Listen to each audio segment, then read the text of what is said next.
College wasn't really the best route for me. I tried it out 3 times. In the facility, I'm looking at these massive jet engines. I'm like, oh man, this is amazing. Something in my head said, if I can fix this, cars or anything shouldn't be a problem. My introduction or what helped me again is a desire to always want to be fixing things.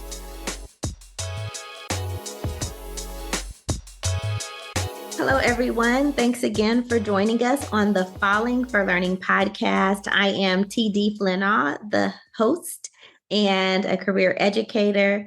Our podcast here is focusing on parents and making sure that their kids are on track for learning and to stay on track for success.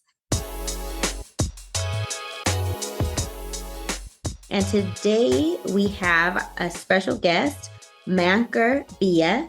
He is an aircraft technical engineer, and we have him on the show to really talk about his path and his education leading up to becoming an aircraft technical engineer. Thanks again for having us. Absolutely. Yes. Thank you so much for having me this evening. It is definitely an honor and look forward to sharing as much as I can to help the next generation for sure. Yeah, so can you tell us what really drew you into this career? What sparked it for you? Well, what drew me into it, to be honest, it wasn't something that I planned. Being born and raised African, I grew up, I came to the state very young, and the goal has always been be a doctor, be an engineer of some sort. But college wasn't really the best route for me. I tried it out 3 times. Oh, wow. I tried it out 3 times. It just wasn't cutting it. And so I just, at the time decided to settle into working multiple jobs. I did that for a very long time.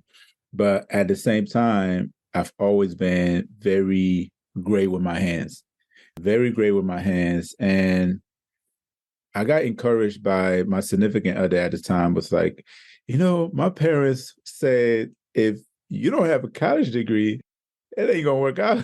And it's not going to work out for us. I was like, oh boy. Okay. With a male ego, I'm like, well, whatever. But that I embedded something within me, and I kept, trying to figure out, okay, did I come to America just to, work at restaurants and work at these warehouses and things of that nature?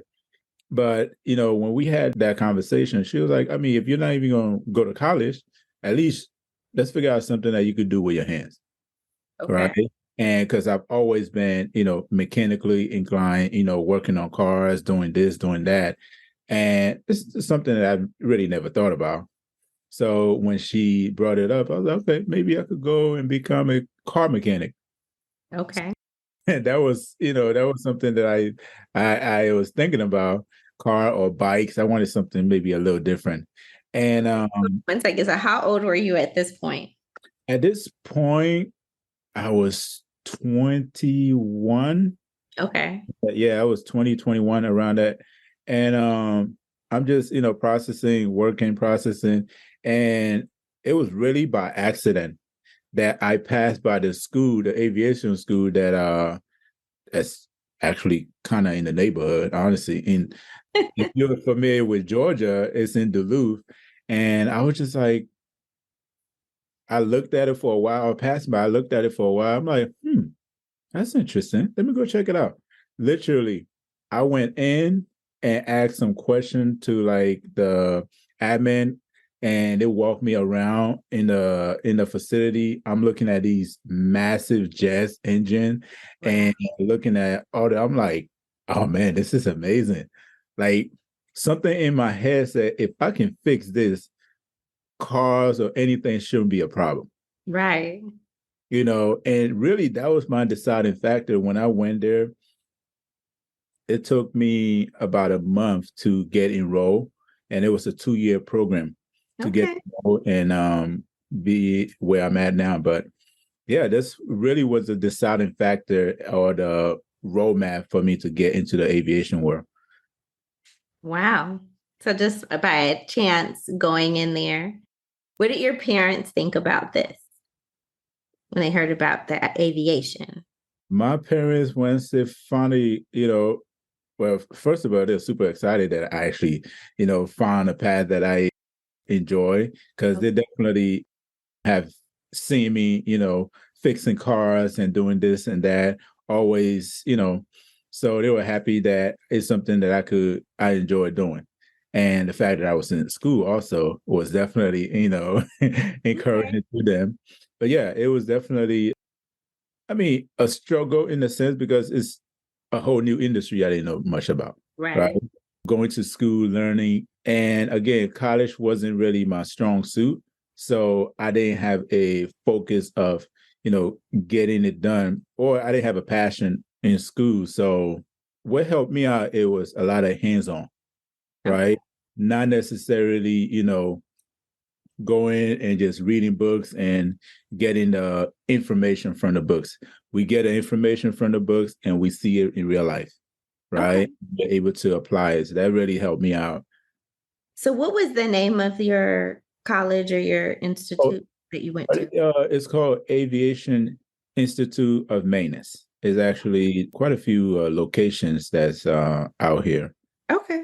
Yeah. Again, stepping back, knowing what I know now, a lot of kids actually, and some coworkers I've actually had, got an opportunity to take some of these curriculum in high school. There are some, Okay. there are some high school that actually provide these programs when you're in high school. So just like how they do a college prep Yeah. thing, yeah, some high school actually provide those. And when you're done with it, you take tests and just get a license. Okay. So you're Yeah, saying it was a 2-year program and it's not like a associate degree or anything. It's just like a certificate for it's this. a certificate, correct? It's not a associate. You can get a associate in college, I believe, for it as well. Okay. Yeah. All right. And so what do you really find fulfilling about the job? First of all, those massive engines, I'm able to literally fix them. Like those things that's, you know, transport people like 300, 400, maybe 500 people at one time. That I could actually look at it and say, yeah, I know how it operates. I know how it works. And I Yeah. can put it together. That is just amazing. And it's a lot of people's dream to just be able to fly, Right. right? And for myself, I know coming to America, flying wasn't really something that was a dream, but I was also afraid of height. So I never really wanted to ride in a plane. But Right. yeah, it's just an amazing feeling to be able to work on those. Every time I get a chance to, it's amazing. I enjoy it, truly. Okay. So you said you grew up African. Can you tell us like what country you came from? Your family? Yeah, absolutely. Born and raised West Africa, Liberia. Okay. Yeah, I came here as a refugee. All right. So how long have you been here now? I've been in the States pretty much all my life. I came age of 10. Okay. Yeah. Right. Yeah. Cool.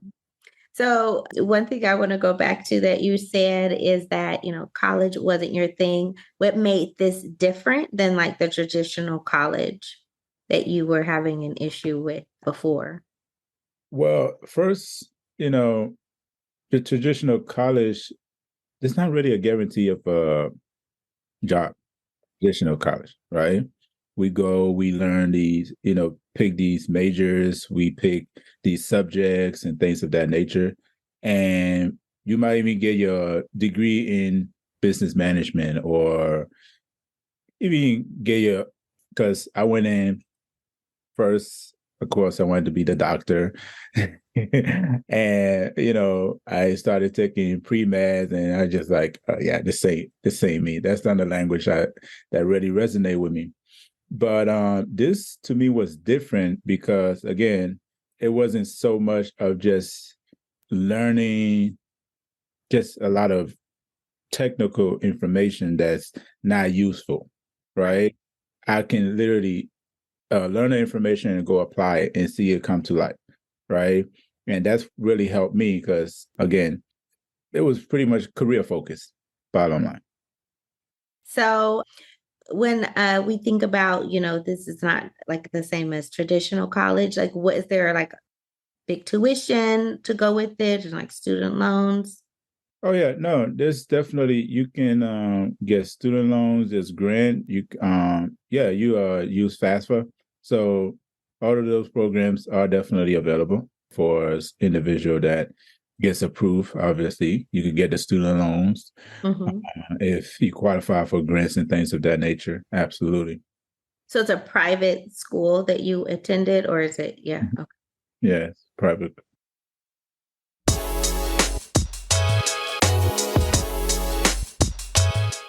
Hello, parents and caregivers. Join us every Wednesday for our Well Educated Wednesdays on Instagram Live from 5:30 to 6 o'clock.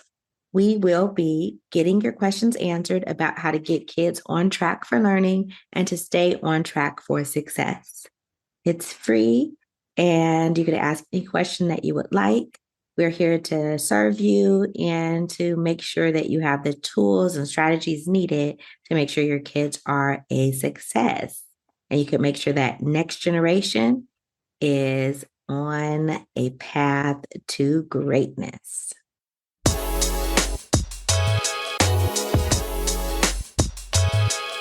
So, what about your educational background before you got into this program really helped you do well in this program? Was there some things like, as our parents are listening, are there some type of skills and knowledge that you had in your foundation that helped you succeed in this program? Great question. Honestly, it's one of those, if you are mechanically inclined and you have the desire and interest to build something and be, you got kids that from a tender age are always amazing with Legos, and you be like, oh, that's going to be my architect. That's going to. So honestly, that's my introduction, or what helped me again is a desire to always want to be fixing things. But as far as the traditional education wise, maybe a basic math in high school, high school education is very important, especially for this program as well, because you got to know a lot about physics and math. Okay. Yeah. All right, cool. So parents really need to look out for, like, are your children into building or mechanically inclined? And that might be a career path that you could steer them towards. Obviously there's lots of options, and that's the point of having you on, is making sure that people understand like all the different choices there are out there. I mean, it could be a 4-year college, it could be a 2-year program like you went through, or just starting your own business, entrepreneurship. So we definitely promote that here on the Falling for Learning podcast. So because it was like 2 years, I'm wondering about, and so we're going to get personal, but do you like, what's like the starting pay for that kind of job? No, for sure. So once the school is over, there's a series of tests you have to take to be able to finish the programs. You got some people that don't take the test until they complete the program. And it's definitely not helpful to do so, because obviously the information is fresh and you want to be able to take the test as you go. But there are definitely a lot of series of tests. And then at the end, you have to do a test. You have a instructor that you have to perform, actually pretty much build something. Oh, do it in front of them. Yeah, in front of them, right? But after that, right? After that, you are able to get your license and stuff. So from there, for me, there was no job in the state of Georgia that was hiring with no experience. So I had to go to Chicago for the first time.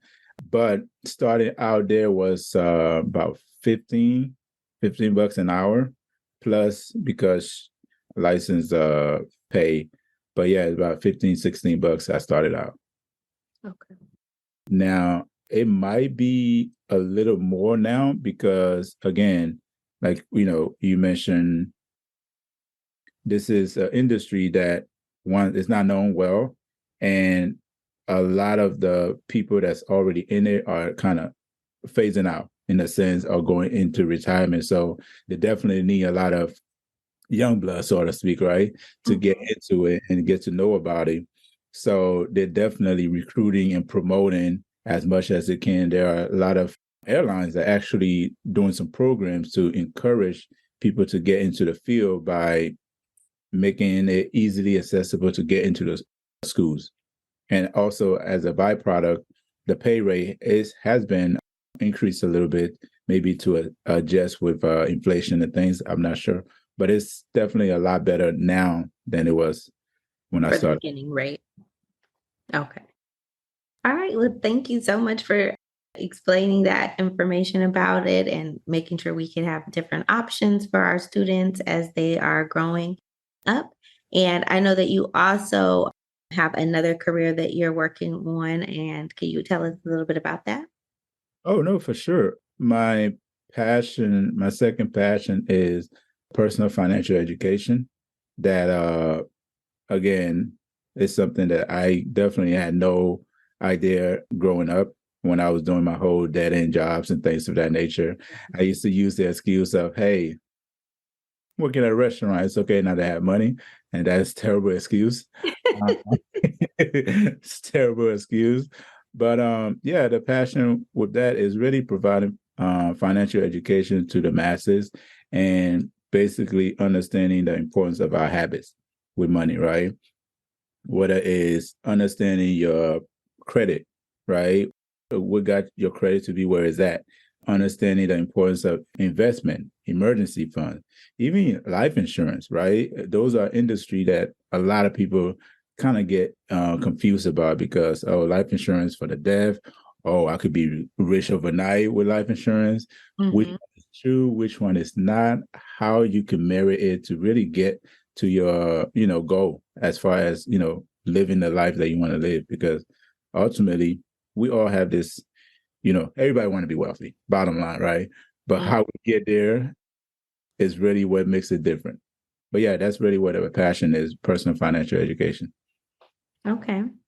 All right. And as far as your career in aircraft technical engineering, how long have you done that job? I've been in the industry going on 10 years. I'm like literally a few months shy of 10 years, which is pretty, interesting because I'm like, man, it's 10 years already, right? It felt like yesterday I was, doing two jobs and trying to make sure I get to school on time and things of that nature. But yeah, it's been 10 years. And, I wish, again, I knew about the high school portion of it because I was living in New York. I didn't know nothing about it. And family living out there, I would have definitely done that. And I had student loans, but you live and learn, so yeah. Okay. And then, so what are opportunities there for like career advancement in aircraft technical engineering and Yeah. So you can, from a mechanic to what's called lead, which will be pretty much like assistant management, you know. You could be in management, you could be a supervisor, you could be a operational manager, regional, even up to like a VP. There's definitely rooms to advance. okay. Yeah. Now, to get into management, you want to be able to have your bachelor or master and things of that nature. Okay. Mhm. All right. And if parents or someone wanted to reach out to you about either your job or the background about your aircraft technical engineering, Mhm. how do they follow you or look you up? Oh, I am everywhere on social media. Manker Biah on all social media platform, or yeah, that would probably be the best way to get in contact with me, or of course, emails, things of that. But yeah. Okay. And then as far as your business goes with the financial education, what kind of programs do you offer or services that you offer? Really, the main service we offer is we do workshop Monday through Friday. And the workshop just encompasses everything within the financial realm, from making sure we are budgeting properly, making sure we understand, things like life insurance, make sure we understand different aspects of investments, what's out there and what we can take advantage of. At what stage we are in getting to that financial goal, right? And helping you as an individual understand where you at and how you want to get there. So that's the main thing. And from there, we're able to assist person, right? What it is, hey, you're struggling with an investment because you don't really understand it, then we'll guide you personally. Or if you want to know about life insurance and how you could use it for yourself, we help with those. So it's multiple things that we help, but the focus is to get the personal education out there. Because it's funny that, there's a lot of things to teach in school, but personal finance, that's literally everybody's goal. It's not taught in school. Yeah. So, yeah. And everyone has to have money. Money makes the world go round. It does. And I'm actually really proud to hear that as of lately, maybe the last 5 or so years, there are certain high schools that are making it mandatory that students to take personal finance before they graduate, which is incredible, right? That's really incredible to me. So yeah, it's because you're allowed to have like student loans up to like 200,000-300,000. But yeah, they don't tell you about these interests on these student loans that you have to pay it back. And, yeah. So, Yeah, yeah. 17, 18 years old. Yeah, you could Right. for these You loans. know, Absolutely. And so, yeah, that's why we want to talk about all the different options that are available to kids. They may be taking the 4-year college route, or, there's ways to get that financed. But, a lot of people do go into debt for it. But then, there's also entrepreneurship. And like you did a 2-year program that you connected directly to a career. So. yes, I highly recommend it. Highly recommend. If again, right now I don't have kids, but honestly, my recommendation for, if kids are in high school right now, kind of trying to choose path, do a program While right they're in high school. right out of high school. Do a program, something. Having a skill, nobody could ever take a skill from you. You will always have a job when you actually develop a skill. Right now, you can, after you get those skills, you could go back to school and, you know 4 year, 8 years, PhD, whatsoever you desire. If that's Mhm. your desire, definitely do that. But once you develop that skill, you'll literally always have a job, one, and two, that entrepreneur ride is also there, right? If you have that mindset, you could use that skill to be your own boss. So I highly recommend, doing some type of program that will actually start you off in life, because you'll never lose that. Yeah. So you have any advice for parents when they're like steering their kids or helping them, that might be helpful, or maybe some things that they shouldn't do that maybe turn the kids off or.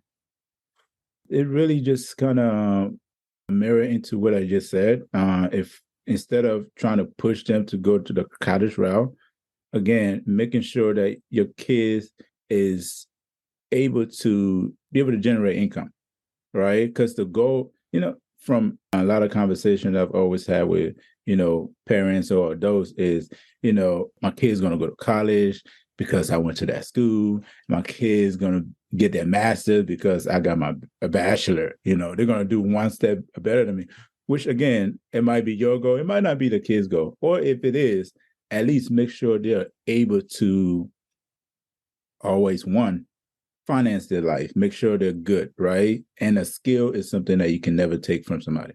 Mhm. honestly, promote and encourage them to develop a skill. That would be, really one advice that I would give parents in regard to, pushing the kids to the next. And of course, encourage their dream, whatever that is. Yes. Because at the end of the day, it's their life. And it's not about your dream that you want for them. It's about theirs. It might not look right pretty in the beginning, but it do usually work out in the end. Well, I really appreciate you joining us, and check out Manker Biah on the social media platforms. And thanks again for joining the Falling for Learning podcast. See you next week.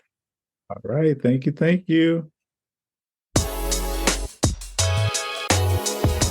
Thank you again for joining the Falling for Learning podcast. I am TD Flinall. We drop new episodes every Saturday at 5 p.m. Join us on YouTube at youtube.com/@fall4learning. youtube.com/fall4learning. You can also catch us on Spotify, Apple Podcasts, all the major podcast platforms. And we appreciate you for joining us and making sure that you have the tools and resources to make sure your children are on track for learning and can stay on track for success. Have a great week. Thanks again.